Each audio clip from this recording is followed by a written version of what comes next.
how to change font style in Android. So simply for that process, you have to firstly open your settings.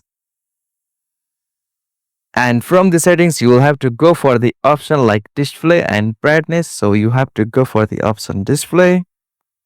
And here you get the option like font size and style. So simply head to the option.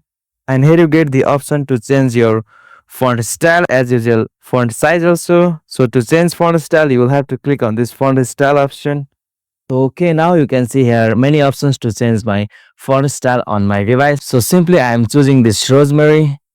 Okay. So as you can see, the font style of my device is changed. So like you can see, I have changed the font style of my system. So likewise, you can also change the font style and size of your mobile devices on Android. So I'm setting it into default.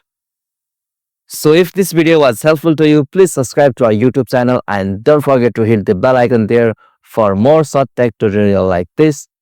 Thank you for watching this video. Have a nice day.